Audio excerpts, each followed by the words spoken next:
आज आपण ज्या विषयावर बोलणार आहोत ते फक्त एक विधान किंवा धर्म राजकारणाची चर्चा नाहीये.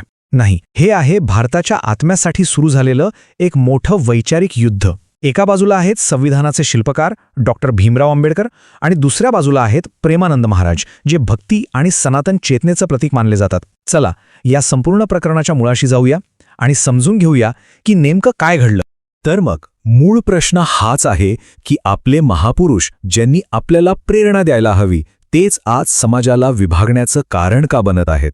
ते आपल्यासाठी मार्गदर्शक दिवे आहेत की मग संघर्षाची हत्यारं? याच प्रश्नाचं उत्तर आपल्याला या विश्लेषणात शोधायचं आहे.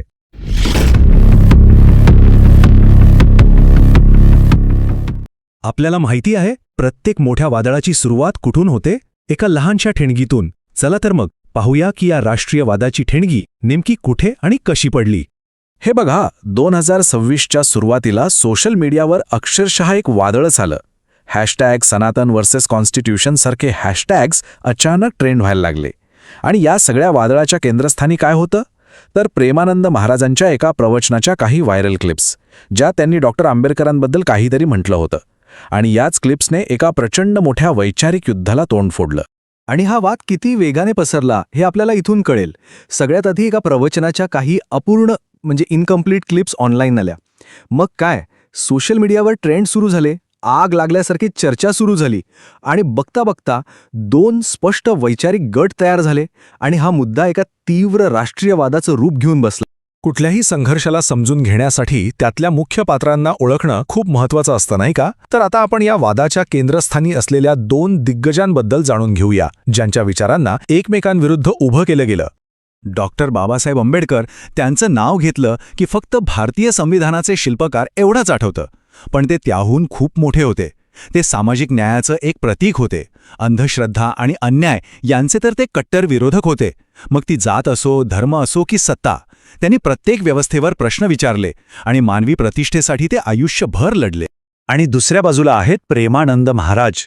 ते काही राजकारणी नाहीत, ते एक आध्यात्मिक गुरु आहेत. भक्ती, आत्मशुद्धी आणि सनातन मूल्यांचा ते उपदेश करतात.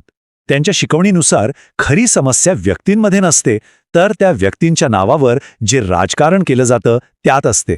ते मानतात की अहंकार आणि अन्याय हेच आपले खरे शत्रू आहेत. चला, आता आपण थेट त्या मूळ विधानाकडे येऊया, ज्या शब्दाने हा सगळा वाद पेटवला. आपण पाहूया की एकाच वाक्याचे दोन पूर्णपणे वेगवेगळे अर्थ कसे लावले गेले आणि त्यातून काय घडलं. हे आहे ते वाक्य. प्रेमानंद महाराजांच्या विधानाचा हाच तो मूळ गाभा होता. वरवर पाहिलं तर खूप साधं वाटतं, नाही का? पण याच वाक्याने संपूर्ण देशात एक वैचारिक वादळ निर्माण केलं. पण याचा नेमका अर्थ लावला तरी कसा गेला? तर झालं असं की याच एका विधानाचे दोन वेगवेगळे अर्थ काढले गेले. एका गटाने याला बाबासाहेबांवर थेट हल्ला मानलं, त्यांच्या वारसाचा अपमान मानलं. तर दुसऱ्या गटाचं म्हणणं होतं की हा हल्ला बाबासाहेबांवर नाहीये, तर त्यांच्या नावाचा वापर करून जे राजकारणी समाजात फूट पाडतात त्यांच्यावर आहे. पण प्रश्न हा आहे की हा वाद इतका टोकाला गेलाच कसा? याचं उत्तर आजच्या आपल्या डिजिटल युगात दडलंय.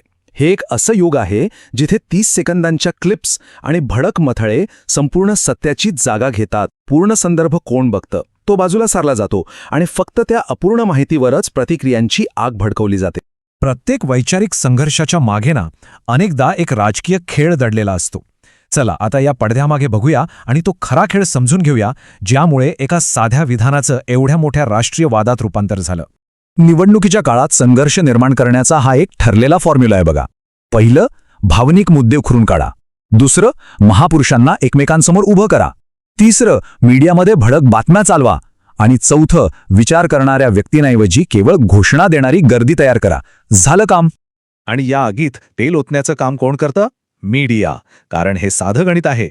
शांततेपेक्षा संघर्षाला जास्त TRP मिळतो. त्यामुळे खरं काय, संदर्भ काय हे सगळं बाजूला राहतं आणि फक्त सनसनाटी मथळे आणि वादच चर्चेच्या केंद्रस्थानी आणले जातात. या बनावट संघर्षाचा राजकीय फायदा तर अगदी स्पष्ट आहे. प्रत्येक पक्ष स्वतःला कोणत्या तरी आदर्शाचा रक्षक म्हणून सादर करतो. कोणी म्हणतं आम्ही बाबासाहेबांचे रक्षक, तर कोणी म्हणतं आम्ही सनातन मूल्यांचे. आणि या सगळ्या गोंधळात शिक्षण, आरोग्य, सामाजिक न्याय यांसारखे खरे मुद्दे पूर्णपणे मागे पडतात. बरं, मग या सगळ्या गोंधळातून आणि विभागणीतून बाहेर पडण्याचा काही मार्ग आहे का? हो, नक्कीच आहे. आता आपण वादावर नाही तर समाधानावर लक्ष केंद्रित करूया. पाहूया विवेकाचा मार्ग आपल्याला कुठे घेऊन जातो.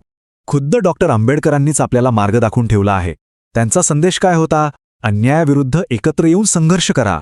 आपापसात लढण्याचा संदेश त्यांनी कधीच दिला नाही. शिक्षण आणि एकता हीच त्यांची खरी शस्त्र होती.